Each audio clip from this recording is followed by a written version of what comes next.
Okay, hello everyone. Welcome to the Hunger for Justice series. This is episode 5, The Power of Seed in Occupied Land. Today we'll be listening to the storyteller and seed saver Vivien Sansour, founder of the Palestinian Heirloom Seed Library. Dan Saladino of the BBC's The Food Program will be moderating this session. Before we begin, I want to go over some general housekeeping. You'll see I will be populating resources in the chat box, including links to public resources that hold today's information. The last 10 minutes of the session will be for community questions, so please submit questions to the speakers in the Q&A box. Due to time, we will not be able to answer every question, but we will do our best to gather and answer submitted questions and upload them into the public resource folder. We appreciate your feedback, so please take our post-session survey at the end of the meeting. I'll be putting that link in the chat box as well. Many of you have expressed the want for an open forum to discuss these topics, and so we are now hosting a weekly community dialogue on Mondays at 12 p.m. Eastern Standard Time, and you'll get a link to all of these in the follow-up email after the session. Please note this session is being recorded and will be uploaded for public viewing on the AGC YouTube channel. Today's episode is sponsored by Fruition Seeds, offering organic seeds for the Northeast. Please visit fruitionseeds.com to find their range of seeds for this season. A Growing Culture is a nonprofit organization advancing a culture of farmer autonomy and agroecological innovation. We thank you for joining us today. And now it's my pleasure to introduce the founder of A Growing Culture, Lauren Cardelli. Thank you, Julia. Welcome to our 5th episode of the Hunger for Justice series. Today we have over 300 households from around the world registered to join us. I cannot express enough how grateful I am of all of you joining us on this journey. There have been many lessons learned already. One thing in particular is that there are, of course, challenges to a series dedicated to amplifying the voices of the grassroots. Our panelists are calling in from across the globe, and their connection is not always the most stable. Last week, Laura Lennox's connection was spotty, and she so elegantly stated that she is calling in from a rural community and unstable internet is the reality. The truth is, there are parallels across the world, privilege and injustices that are common threads, whether one is in the United States or Uganda. It is up to us to reflect on this constantly and find ways that we can join in solidarity around a movement. So often, we turn down a path that is dehumanizing. As Elizabeth Henderson said last week, it's not enough to treat just earthworms with respect. For all the posts on social media about plastic straws and composting, I can only hope there are as many posts about the rights of farm workers, indigenous peoples, and the peasants around the world. Our food system is human. We cannot forget that, especially when 2.5 billion exist in the peasant food web, a food web that only occupies 19% of agricultural land, yet produces 70% of the world's food consumed while protecting 95% of agricultural biodiversity. Today, when we talk about the concept of occupied land, let us think deep and hard. Let us think about that term occupied. What does it mean? What does it mean to people that don't look like you? I think we all might find something to reflect on and think long and hard about the lands that we call home. Finally, understand that when a panelist is presenting, they can't see you, but you can see them. This, I must admit, is very challenging, but use this as a point of reflection on who can be seen in this world and who cannot. So much of what we are trying to do with this series is to share the stories that need to be seen. So today, we get to share the story of Vivien Sansour, a hero of mine, and it happens to be her birthday. So everybody, I hope we can all wish her a happy birthday. I know we're not gonna be able to be heard, but happy birthday, Vivien. I just know all of you who don't know her already will be as blown away and inspired as I am. Vivien was born in Palestine and grew up in Bethlehem. Her stories have traversed the world as she has left many in awe of her craft. She's an artist, a farmer, a seed saver, an historian, and a magician. She founded the Palestine Heirloom Seed Library and the Traveling Kitchen Project. Both initiatives aim to bring seed heritage back to the dinner table so we can eat our history rather than store it away as a relic of the past. and I'm so proud to call her a friend. Today's session will be moderated by Dan Saladino, a BBC journalist who specializes in food. His work has been recognized in the British Guild of Food Writers Awards, the Fortnum and Mason Food and Drink Awards, and in America by the James Beard Foundation. His book, Last Harvest, The Fight to Save the World's Most Endangered Foods, won the 2019 Jane Grigson Trust Award and will be published by Jonathan Cape in spring 2021. So it is my pleasure to introduce Dan. Thank you, Dan, for joining us. Hello, and happy birthday, Vivien. You didn't remember me I wanted to start by just explaining why I'm moderating this session and how my work as a food journalist brought me into contact with Vivien. And I think it helps explain a bit more about some of the issues that we can talk about over the next hour. And this will just take me a couple of minutes, but it's extremely relevant about food and farming, and especially seeds, and changed my thinking on all three things. For around a decade, I've been collecting stories from around the world of endangered foods, finding out how much food and farming diversity there is out there on all kinds of levels. So that's genetically, culturally, culinarily. And this inquiry has led me to make radio programs and a radio series about endangered foods as well. So I drew on Slow Food's Arc of Taste to explore I guess the issue of foods that were disappearing, becoming lost, and in some cases becoming extinct. And I really wanted to understand how and why foods that were once embedded in cultures with their own place in the world, with their own history, how they become endangered and in some cases extinct. So I looked at the disappearance of indigenous rice and wheat varieties as a consequence of the Green Revolution. I've investigated the impact of global trade and supply chains on the loss of fruit diversity, but also I came across these other big themes, these other big reasons why foods disappear. And one was conflict. So I ended up speaking to farmers in Venezuela who are growing cacao in a situation of conflict, pistachio farmers in Syria. And then I came across Vivien's work, and that changed a lot for me, because here was somebody who was immersed in a farming culture in the West Bank, where movement was restricted, access to water was problematic, the status of land was contested, and all in a location that was so rich in food history, close in fact to the birthplace of agriculture itself. And in Vivien, I found a story of somebody in this place of conflict that wasn't just concerned about the basics of growing food or providing calories, but also the value of small-scale farming, the importance of identity, of diversity, and food sovereignty. Vivien found seeds of lost and endangered crop varieties and built a library as a resource for communities across Palestine. And she also took her seeds and her food and her stories on the road with a mobile kitchen, which I hope we'll talk about in a moment, Vivien, so that people could taste the fruits and the vegetables that were once part of Palestinian identity and food culture. That was my introduction to Vivien. But there was a second occasion that Vivien and I met, which was in London, and this involved Vivien telling me the story of one of her friends, a second-generation Jamaican from South London, who himself had become obsessed with growing food in his small backyard, saving and sharing seeds with people all over the world. And this was a young man called Isaiah Levy. And I was intrigued that a Palestinian seed saver and an activist had made this really powerful connection with a British Jamaican man who was on his own mission to change the world one seed at a time.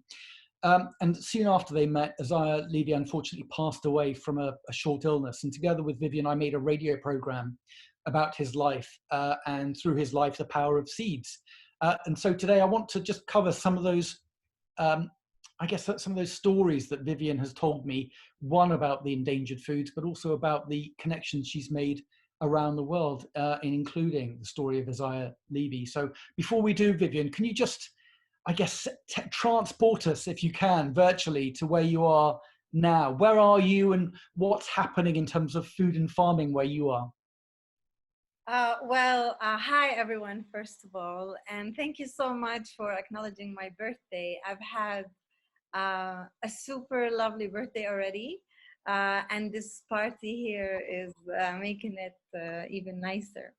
But I started my birthday this morning in one of my favorite places in the heart of a mountain. I grew up here in Bethlehem, very mountainous, hilly topography, and it's one of the places in the world, like you mentioned, where agriculture sort of was started. So one of the things that we have been doing this year is planting and recovering and rehabilitating an area in the mountain where people have not been able to go for a while. And so we have been working to make it an agroecological site. And in this site, we planted a lot of cover crop, including we planted a lot of our beloved heirloom chickpeas or garbanzo beans. We call it hummus. I actually got some for the audience.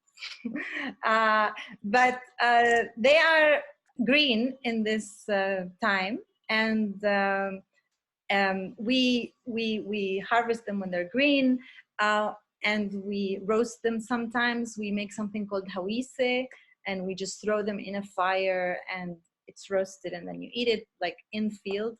But in this case, I just collected them green and we eat them green. This is the season to eat them raw like that. Yeah, so we are now in Bethlehem here, and obviously we're not outside, but it's a time to harvest a lot of things that we planted in the winter, including, like I said, wheat, green wheat, where we are also roasting it to make frike, which we use as rice. I don't know if that helps. Yeah. We are, yeah. Sounds like a busy time in terms of harvesting and food.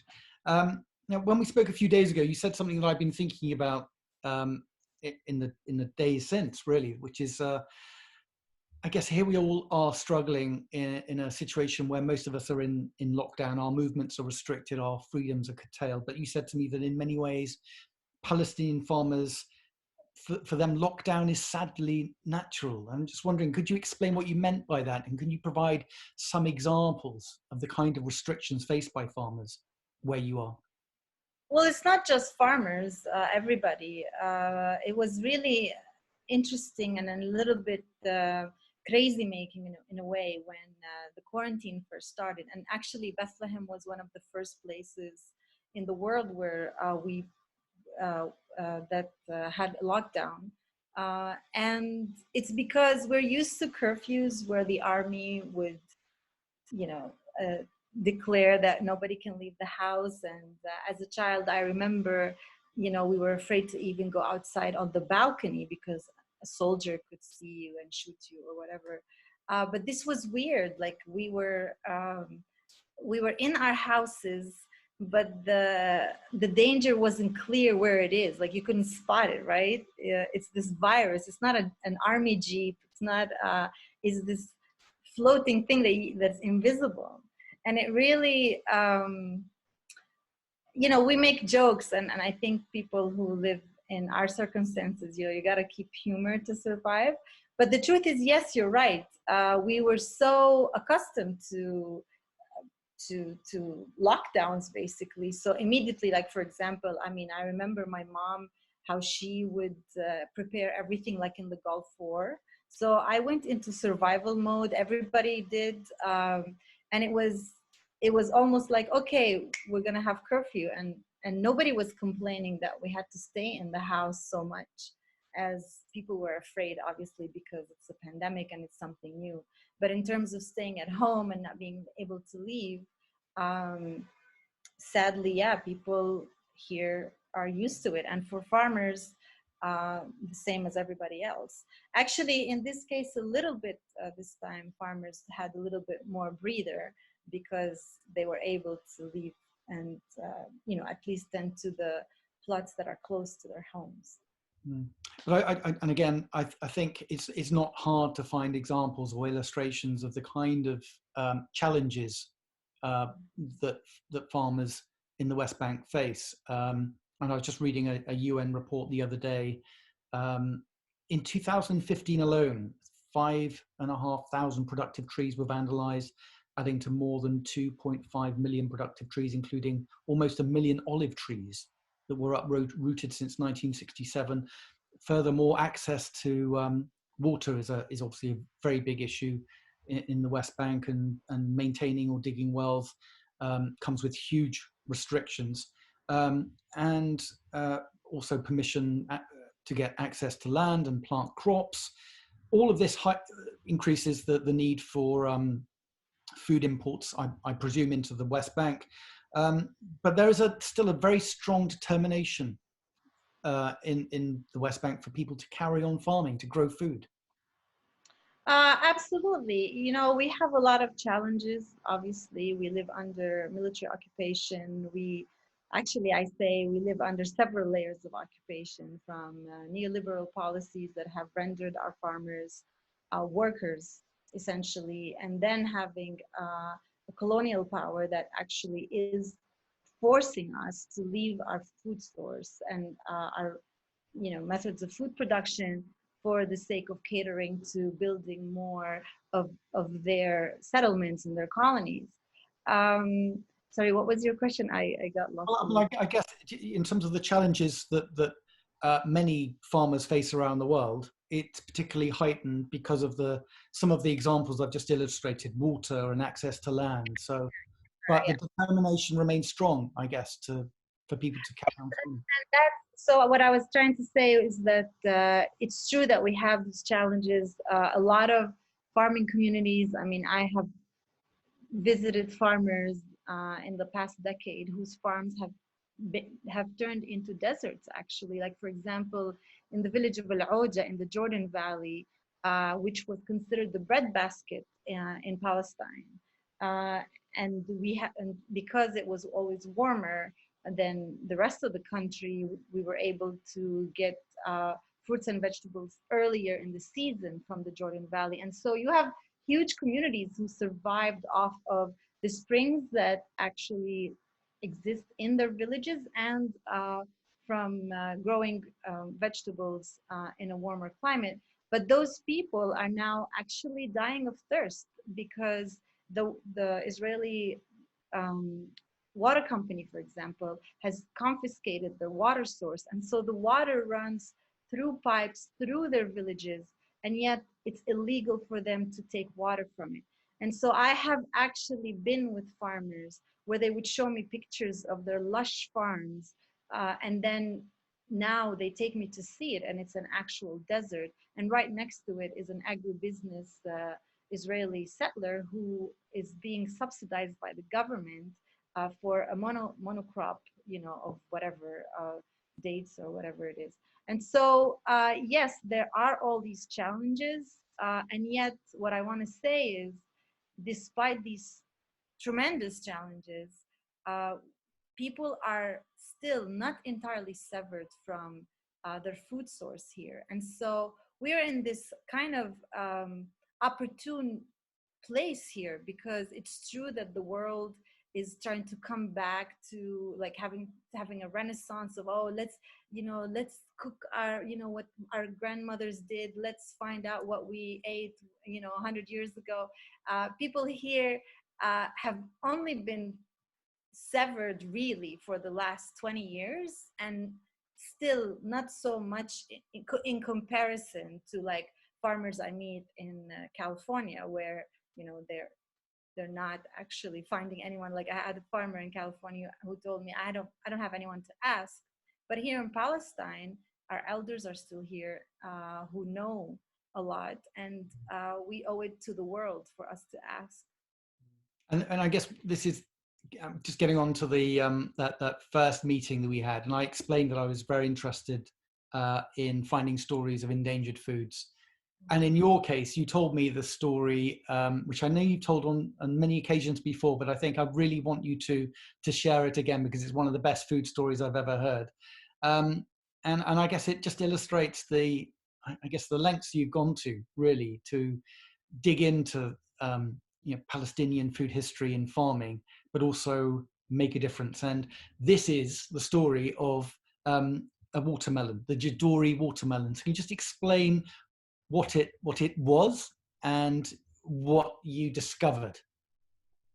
Well, I mean, I didn't discover, like, I didn't invent it, obviously, but what happened was that I was living in the north 10 years ago, and in the region where this watermelon was cultivated in the past. And a lot of people that I was interviewing, and I mean, I was writing about rural life in Palestine and olive oil production. So, but in every interview, people would mention something called jaddui, and I'm like, what is that? They didn't even say watermelon, they would just say the jaddui.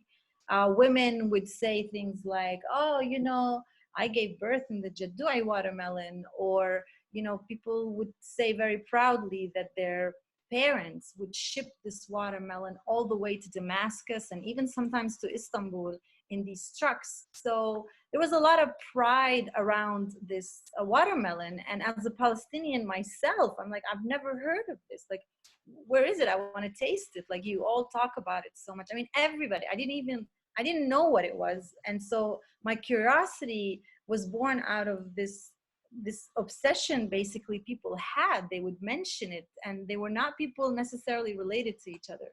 And so whenever I would ask, though, well, where is it? Can we taste it? They'll be, oh, you know, nobody's growing it anymore. You know, no, we don't have it anymore, even in the region where it actually originated from. And to the point where a lot of people who say, oh, you're asking about the dinosaur. And so I guess I'm a little bit stubborn. And the more people said, you can't have it, you can't, it's not available, the more I wanted to taste it. But it wasn't that I just wanted to taste it because I wanted to taste it. I mean, I literally just fell in love with it as in my fantasy of this, like, giant. I was like a child who was imagining this gigantic watermelon and uh, wanting to go to that world. And I felt like that world actually is something that my ancestor owed me. Like, you can't be an elder and tell me about this watermelon and then want me to accept your answer, oh, well, we don't grow it anymore. And so there was a part of me that was upset because I felt that its disappearance was signifying the disappearance of my spirit, of my people, that it wasn't just a crop that would disappear. It just, for me, meant that it threatened our existence as a people. It threatened our existence not just as just people who eat and breathe and walk on this earth, but as people who have selected and cultivated something quite special, because this watermelon is also what we call a Ba'ali watermelon, and Ba'al refers to actually the Canaanite deity of fertility. And so we have a few crops that we call Ba'al, and we still use this term today, and it refers to crops that we put in the ground and we cultivate using zero irrigation. So imagine that our ancestors developed these crops throughout the years to give us varieties that do not require violence towards the earth. They don't require us digging wells. They actually just so brilliantly gave us and created for us seeds that co-evolved with our microclimates, different microclimates. And yet people were telling you, you're talking about the dinosaur, it's extinct. Yes, but what does it mean if a variety like this that carries so much knowledge, so much ancestral knowledge, so much indigenous knowledge, so much historical wisdom disappears? That means you're telling me that this, like, my wisdom is disappearing, you know, the reason I could, you know, enjoy my culture is disappearing. And so I just couldn't live with that. I was really perturbed by it. And so it started with that. And then finally, you know, a few years later, I had given up practically. And I went to see a farmer who later became a very dear friend. His name is Khadr Abu Ghattas, and he's a great seed saver. He does it for, you know, he has a passion for it. And I said, you know, they told me you know a lot about seeds, and I thought I'd ask you. do you know about this jaddua? He's like, oh, the jaddua. Of course I know the jaddua. You want some jaddua melons? And I said, yes, of course. He's like, here, you want them? And he opened this drawer full of screwdrivers, nails, the everything drawer. And he started pulling them out one seed at a time.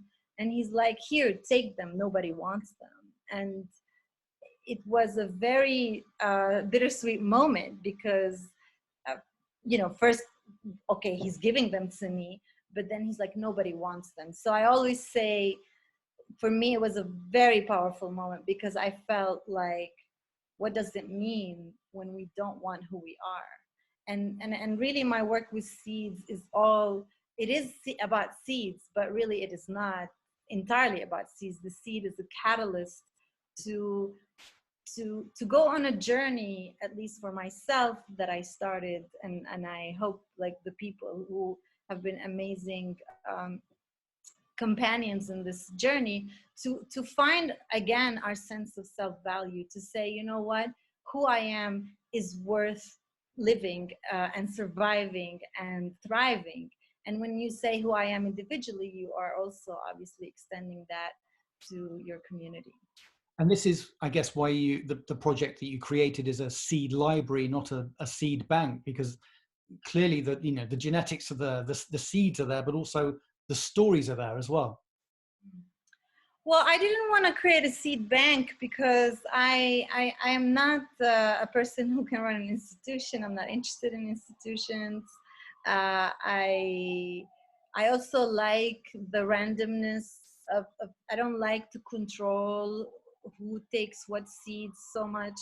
So one of the things that I love about it being a library is that we all participate. Like, sure, I have a vision of things I like to keep and do and stuff, but any farmer that I work with who comes and says, oh, hey, Vivien, we have this, and we'll grow it together, we can exchange, here, take whatever you want.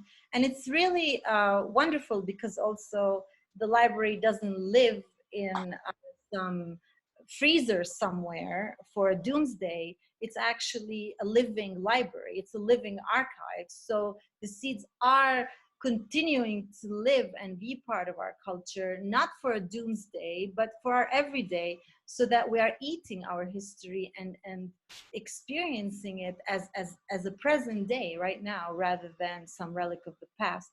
Not to dismiss, obviously, the important works of seed banks. I'm just saying that for me also, again, like I like the stories, and I like that it's a library also of our stories and stories that we make and we share ourselves.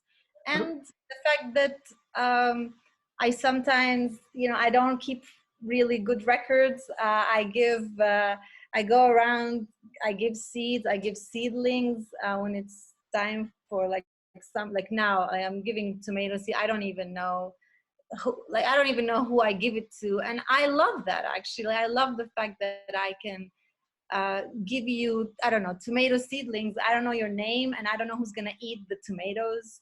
But I know that you are happy and growing something that you will have an experience yourself in growing. But what you do have in common with a seed bank is that you are saving I guess, resources that we might need in the future. So, for example, I love this wheat variety that you've helped save, Abu Samra, I think it's called. And I think Abu Samra is interesting because it's got a fascinating name, or people refer to it in an interesting way, which I want you to mention in a moment. But this is also a crop that does require very little or no irrigation. In a part of the world in which water is scarce. So tell us about this wheat. Well, first of all, our water is not scarce. We have a situation of political violence where our community is being unjustly deprived of its water source. So actually there is water. Our issue is obviously a lack of equality in the distribution of water. So our communities are completely deprived of water resources that they are literally underneath our feet. But aside from that, yeah, the reason this wheat is special is also it's a ba'al wheat, and it's called Abu Samra. I was walking in the field one time with a farmer in the south side of Bethlehem, and I saw like he had a bunch of different varieties growing, and then I saw this wheat that had these black whiskers, if you will, and I was like, "What is this? Who is this?" And he's like, "Oh, you don't know him? He's Abu Samra." And I'm like, "Abu Samra, you know?" And Abu Samra in Arabic is a way to refer to someone who's dark and handsome. So needless to say, I fell madly in love with the dark and handsome one. And so I wanted to taste it because a lot of people, you know, we had coffee later, and people gathered and in the village, and everybody had a story. You know, somebody would say, "Oh, I love the taste of Abu Samra, you know, it tastes like cake." Somebody else would say, "Oh my God, you know, there's nothing that compares to Abu Samra." I went to later other villages where people would actually call it chahla. And chahla is referring also to people who put kuhl in Arabic is the eyeliner. And so it refers to someone with beautiful, you know, dark eyes, whatever.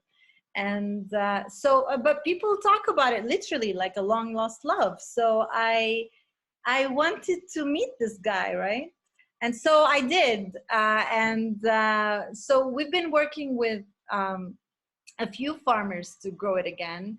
And not to, you know, some people were growing it, but just not very much. And the reason is that, you know, like one of the farmers said, "Oh, nobody, you know, nobody asks for it." And so the first farmer I worked with the first year, he actually called me and said, "I'm going to send my sheep to graze your Abu Samra." And I'm like, "No, my dark and handsome. And, and you're going to kill him. Your sheep are going to poop him out." So he's like, "Well, no, if you don't pay me, I mean, it's very labor intensive." But this year, last year, I collaborated with an incredible musician here, a local musician, young guy. His name is Zaid Hilal. And we created a song. I'm not a musician. And he's been performing it in different places around the country. And wherever he does, he actually tells the story. This is not a love story.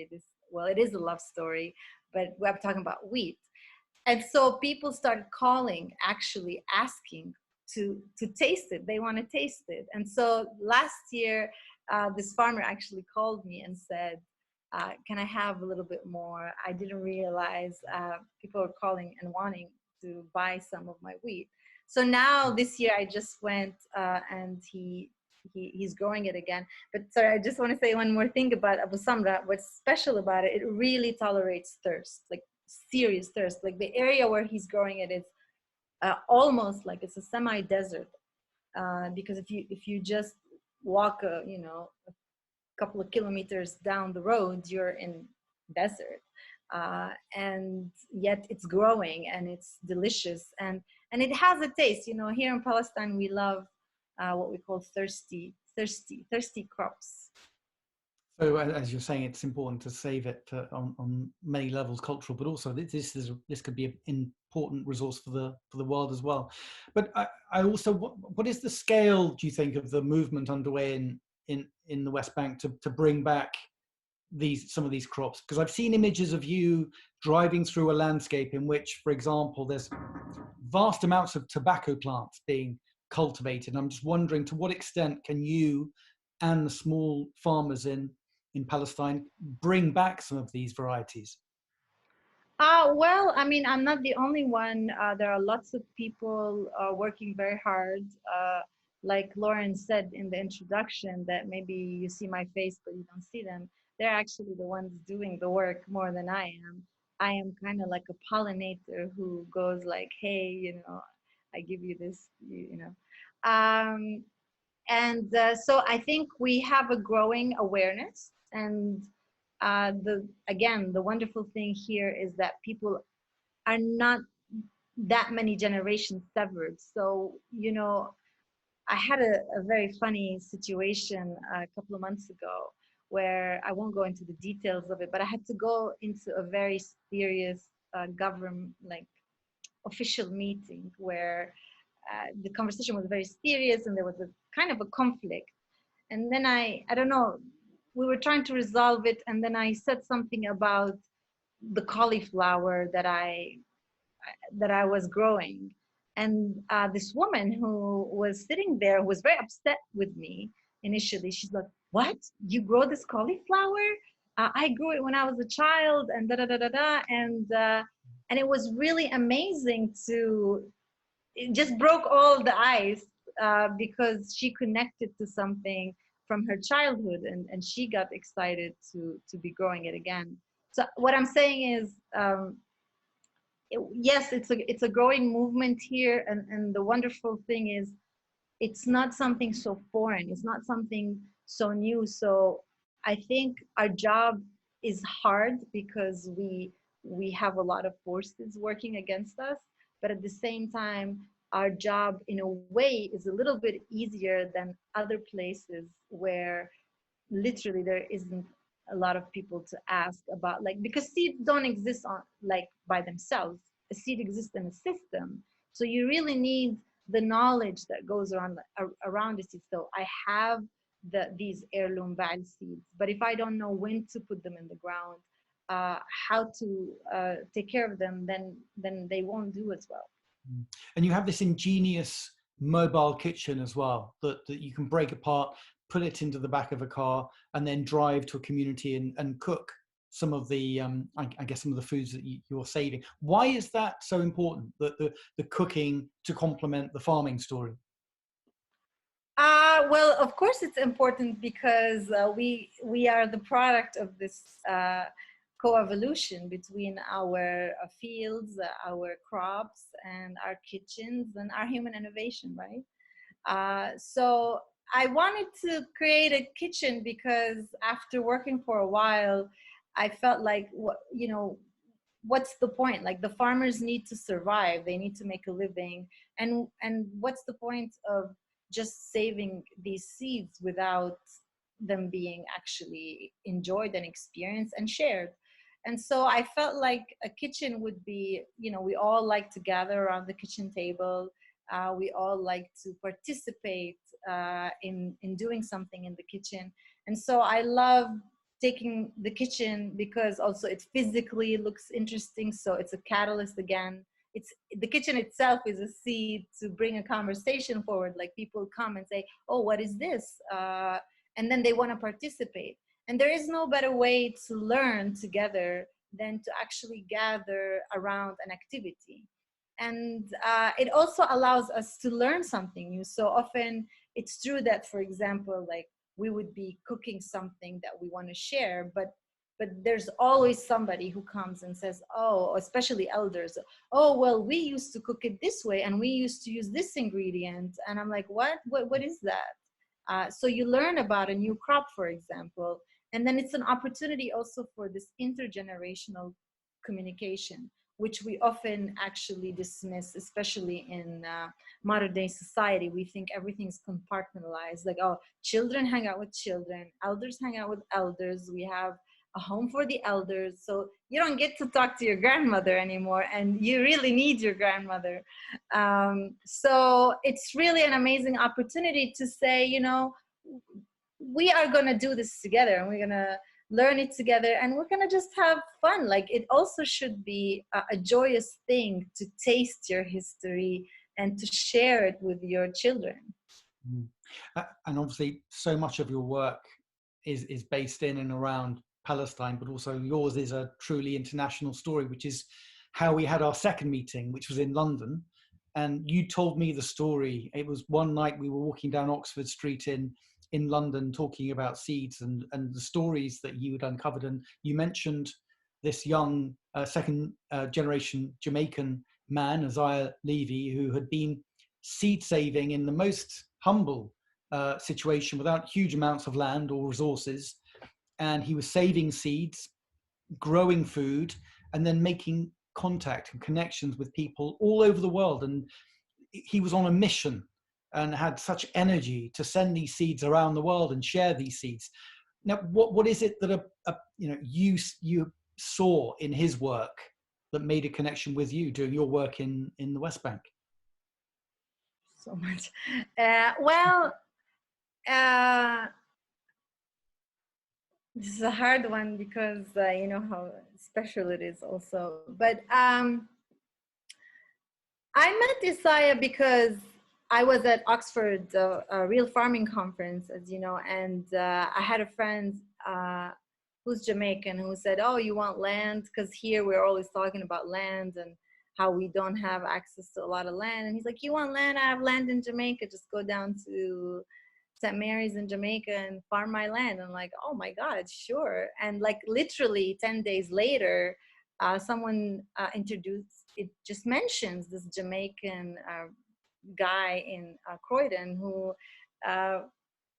who's farming and trying to plant Jamaican varieties. And so I looked at his Instagram, and it was just so beautiful and so colorful and full of life. Like, and I'm really always interested with people who want to infuse life into their communities and into their work. And so I just texted him like, do you want to talk? I'm here in Islington. Do you want to meet? He's like, yeah, sure. So we met in Islington, and then immediately, like I said, I'm starting a farm in Jamaica. And he's like, you're talking about my dream. You know, I've always wanted to actually grow food in Jamaica and to connect to my ancestors. And I think I shared with you, Dan, before, like, you know, come to think of it now, like what bonds a lot of us, you know, people like him, like me, is the wound, really, is the painful place in us that still longs to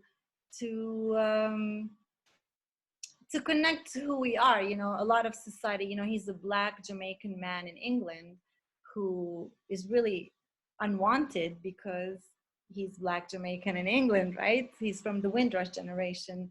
And as much as we want to say, oh, racism is very real. And I'm a Palestinian woman in Palestine, my home country, and I'm also unwanted.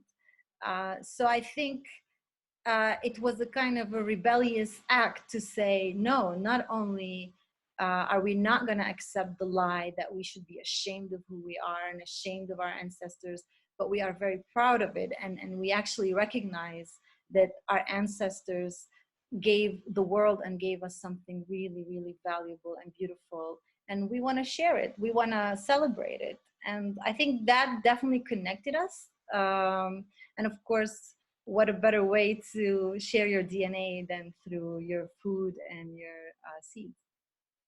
He passed away. But I mean, he passed away, unfortunately, but I think you took his story to Jamaica. Yes, he passed away January last year. And actually, the reason I was in England was I was doing my art residency at the Delphina Foundation. And I was supposed to be working on my book. But by the time I got to London, he had passed away.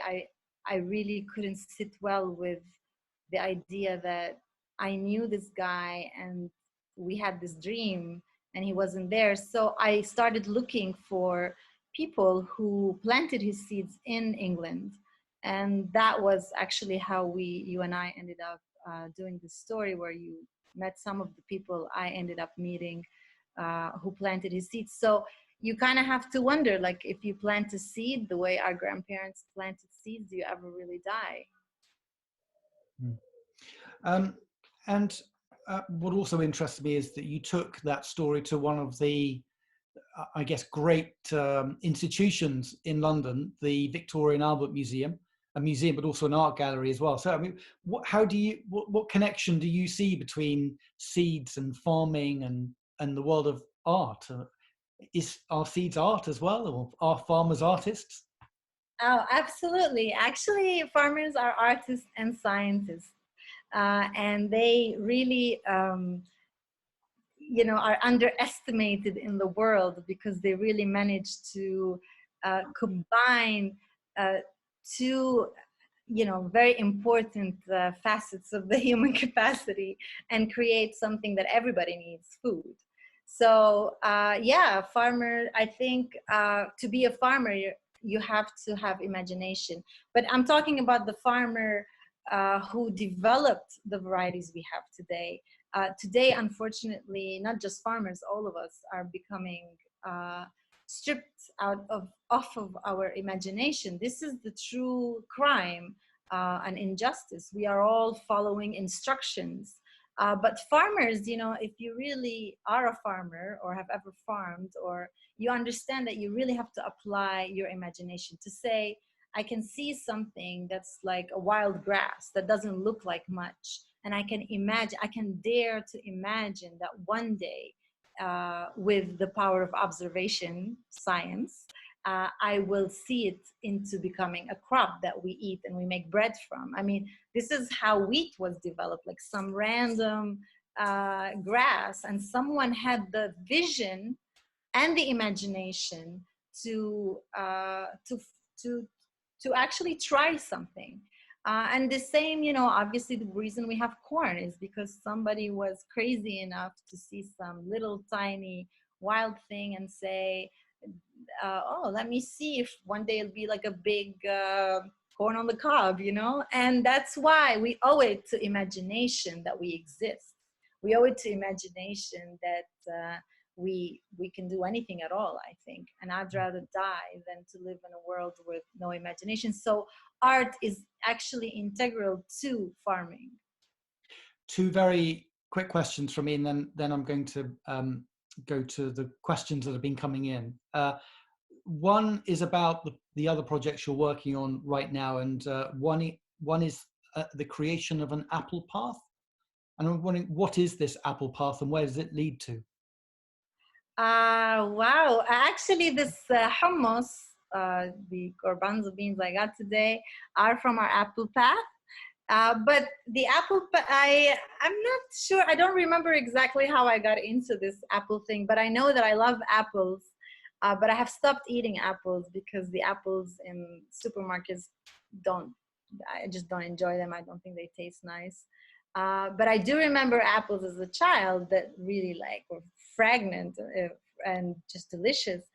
And so I started a conversation with a friend, and he's like, well, we could get the heirloom apples from this guy. We have a place in my little town called the Shefa, which is a beautiful place anyway, where it's famous for its heirloom apples too.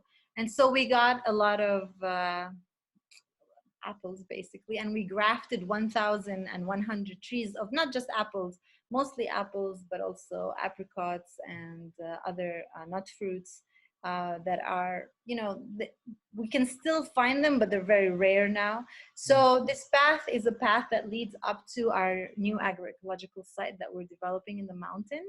And so I wanted people, when they come, to walk through this path up the mountain and actually smell the breeze of the apples, just to, what an apple should really taste and smell like. And the last quick question is, what was the fate of the Jidori watermelon? Have you brought it back to the fields? Yes, we have. The seeds that Abu Ghattas gave me were 7 years old, so we weren't sure if they were going to do well or not. But some did sprout, and we did manage to have fruit and save some seeds. But I will say, which is not a surprise, that they didn't do as well in the south, where I'm from, as they did in the north, where they originally came from. So the actually farmers in the north who did grow them out have had a better yield. And I love the story that one of the farmers that I worked with in the north, he's like, we had such a big yield this year, and my wife was roasting the seeds and eating them. And I'm like, no, these are like precious seeds. But I love it because, that's natural for her, and we should be able to eat our seeds. Okay, I just want to go over to questions that are coming in. And let me just go to my screen so I can see community questions. Okay. Let me just, I need to do something with this bit of my screen, I think. Considering that Palestine has been closed to the outside world, what are the factors that have changed traditional food systems? And that's from Cheshire. The factors that have changed. Yes. Well, one of the main factors is obviously colonial expansion and settlement expansion in our lands. So being severed from our lands, our soil, has been quite devastating.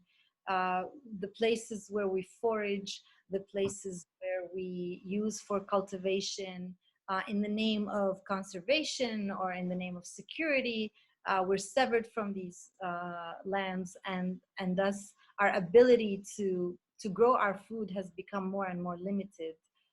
That's one, obviously, like Dan and I mentioned earlier, lack of access to water. So irrigated crops, it's become, sometimes we don't have water to shower or drink. So having, it's really not feasible to be growing crops that require irrigation. And I would say also, well, there are many reasons, but like agribusiness, which is the problem all over the world, is really showering our markets with cheap agribusiness crops that local farmers can't compete with. So when it's, and that is also a result of the Oslo Agreement and the Paris Protocol that happened after. And I mean, I don't think we have time to go very deep into it right now, but basically that left us completely dependent and linked to Israeli economy, which is a very different economy, obviously. And so when, let's say, it's onion season and Palestinian small-scale farmers send their olive harvest, their onion harvest to the markets, very quickly, very cheap and huge amounts of onions from agribusiness settlements shower the market. And so these are just some of the reasons why. And also because we are suffering, like everybody in the world, sadly, of, a lack of enough, what's the word? I think all of us in the world are struggling to really remember that who we are is good enough, and we don't have to have a perfectly shaped house or a perfectly shaped body or a perfectly shaped tomato to be deemed civilized or modern or good enough. I mean, and so people are, like everywhere, driven towards the perfectly looking, perfectly shaped cucumber or tomato, and that's a problem. Okay, let's look at another question from the community. How would we promote our Palestinian sense of place attachment through seeds in order to sustain placemaking? That's from Hashem. How would we promote our Palestinian sense of place through seeds? Oh, I like this question. Thank you. Well, I mean, that's what we're trying to do, because basically what we're trying to do is to place seeds back in the hands of communities rather than companies. And whether it's Palestine or Chile or Peru or wherever, we really need to understand that seeds are here because they are living beings that have been part of a history, a culture, an identity, and every seed has a story. So we can promote Palestinian sense of place and attachment to land and all of that through telling these stories. These are very important stories because they tell us about who we are, they tell us about who our grandparents were, and they tell us and inform us about our future. So I find a lot of power in story because we are all needing story to make sense of the world as well.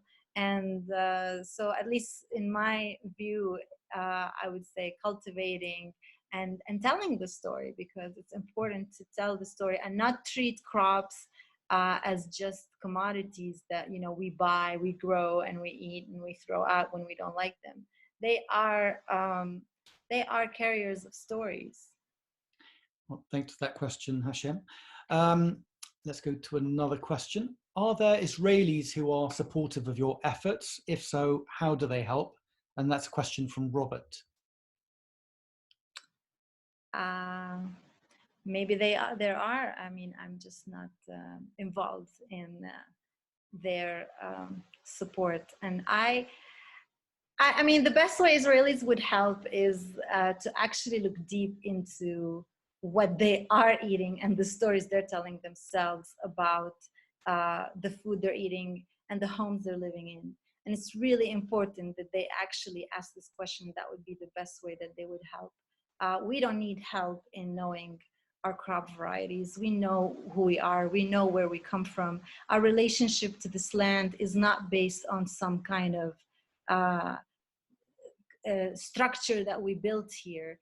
We have names for the rocks we walk on. If you throw me in the mountain, I will survive because I know the plants.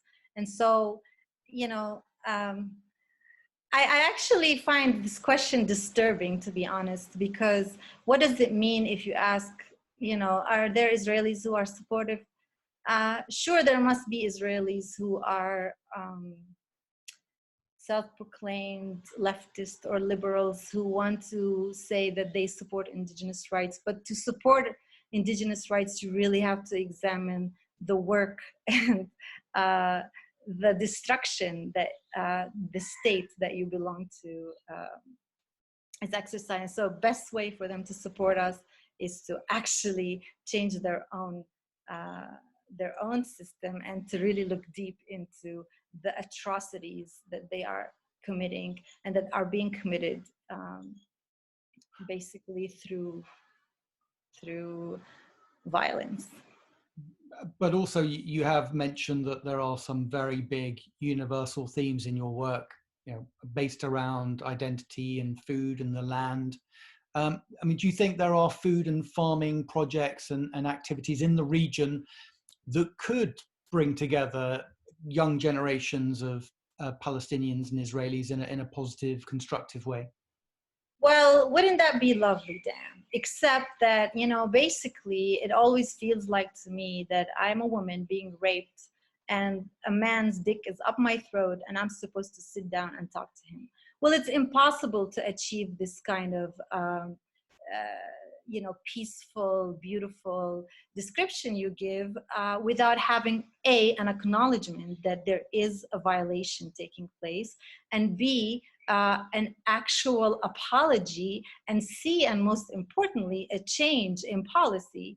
And so while these three things are not in place, while I am still sitting here talking to you and I know that I can't even cross the street, you know, 5 kilometers away from the city where I was born, and I am prohibited from visiting, then, you know, I'm sorry, there is no way we can actually sit and talk.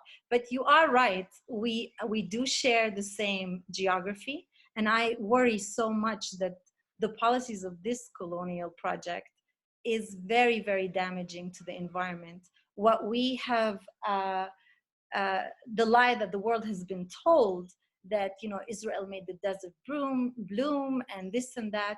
Israel, in the name of conservation and in the name of making the desert bloom, has actually committed huge environmental crimes, not just human crimes. And you can actually, you know, easily, if anybody comes here and sees it, it's evident. And just because somebody likes the idea of having a peaceful existence doesn't mean it's possible.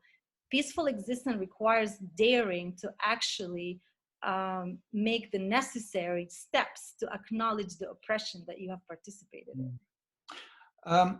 Let's finish on a question that I guess is, what can we take from your experience and how might it be applied elsewhere? And this is a question from Cheshire, who asks, many community seed savers across the world have the same philosophy of sharing and exchanging seeds and planting material.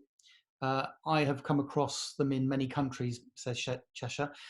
It's giving them agency and voice that's important. What strategies do you use for this? and again, in terms of all the obstacles and all the challenges you've overcome, can you give some, not so much advice perhaps, but at least, I guess, some support and some inspiration to people who are sharing and exchanging seeds in different parts of the world? Well, yeah, I mean, I've also come across just very beautiful people all around the world who care about, their indigenous seeds and what they mean. I guess the best way, sorry, the question got lost. Did you? Yeah. Did you I guess, I mean, the question, I guess, but what have you learned that seed savers and seed sharers around the world could learn from, could take from your experience and your knowledge and your insights? I have learned that to be open to new possibilities of how things could be done, but also to really, really, instead of look too much outside, to look a lot more inside, meaning to really to learn to extract the beauty and wisdom that is part of your own heritage. There's so much story there, and it's often dismissed. And for me, even though this may sound a little bit, again, like strange, because we're talking about seeds, a very tangible thing. For me, what I've learned is that you've got to really fall in love with who you are. And the seeds offer this platform. And it also offers us the opportunity to be powerful in our communities through knowing these seeds and knowing who we are. And so for me, I don't know, I've really fell in love with a lot of people who are struggling like my people, whether it's in Chiapas or it's in Mexico. Yeah, I mean, it's in Mexico. Chiapas is in Mexico. Whether it's in Chiapas or Guatemala or India or wherever, that, really, as we struggle, these seeds actually remind us that there is something very beautiful in us, and that is really that kind of rebels against the story that the West has really wanted to feed all of us, which is that our people, our world is not civilized enough, and that we need some kind of white savior to come. And we don't need that. We have beautiful heritage that we must continue to look for and extract its beauty and share it with the world. Well, Vivien, thanks so much for sharing your story and doing so on your birthday as well. So it's a great birthday to have this party with you.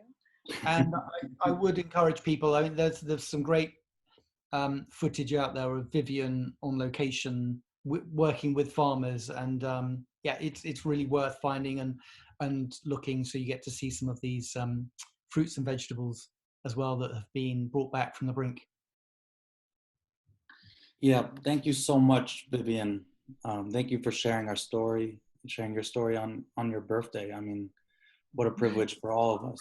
Well, it's my privilege. And I want to say people can actually follow our work. You can follow my Instagram, Vivien Sansour, or Beer Arts and Seeds, or the Palestine Heirloom Seed Library on Facebook. And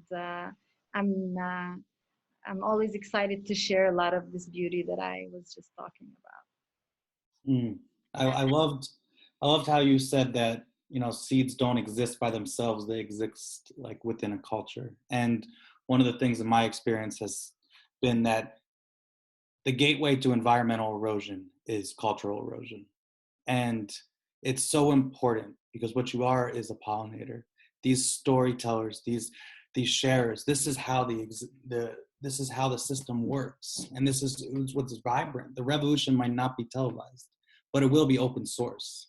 And that kind of sharing is what's happening in communities all over the world. And that sharing is keeping the culture alive. And it's so important.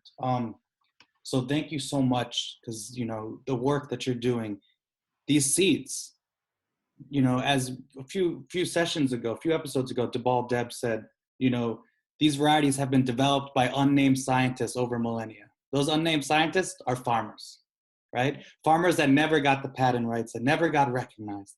And the work that you're doing is in honor of those. And those are all of our ancestors, and we need to keep that alive. So thank you so much. I want to give you guys a chance to say closing thoughts, but for just one quick second, I want to invite everybody to come on Mondays to our community dialogues. We'll be sending a link in a follow-up email. It's at 12 p.m. Eastern Standard Time. To support the broadcast, please text GROW to 850-600-2996 or go to agrowingculture.org, donate. Please share the series. We want to promote stories like Vivien's and people all over the world that are really on the front lines of the food sovereignty movement, the front lines of a new food system that not only is sustainable, but is equitable and socially just as well. So special thanks to our sponsors this week who will be matching all donations up to a $2,000 total. And before we end this broadcast, I'd like to give a chance to Dan and Vivien to have their closing thoughts. Well, I guess what Vivien's story represents to me is the power of seeds, but also the power of storytelling. And I think Vivien does that so well. And as you were saying, Lauren, it's the, I guess, the cultural value as well that's important for us to understand. And so with each one of those seeds, each one of those foods that Vivien has saved is history, you know, it's society, it's community stories, stories of trade and travel, all captured, say, for example, in the Jadori watermelon. So I think the power of the stories that Vivien is saving is, you know, that needs to be acknowledged as important along with the story of the seeds as well. Well, thank you, Dan, and thank you, everybody. And I just want to say that, you know, I hear you all saying I'm saving, and I'm a little uncomfortable in the sense that, I mean, I'm honored. I hope that I am making this contribution. But what I'm doing is hardly innovative. Every grandmother that I've visited who has an old tin chocolate box that has become a little seed library of its own, these are the women and men that are actually saving our seed heritage, and they are the reason that I'm able to even talk to you about these seed varieties that I'm just good, like you said, maybe at telling stories. I think telling the story and getting the story out there is so important, and that's what you do so well. And thank you. And I just want to thank A Growing Culture and Dan. Dan, it's always lovely to talk to you and everybody, because this has been a fantastic birthday celebration. So from picking chickpeas in the morning in the mountains, so from the belly of the mountain to the belly of this global community that continues to feed my soul and to make me feel connected to the global community. I just want to thank everybody for joining and for all the love. And I don't think I've ever had that many happy birthday wishes as I can.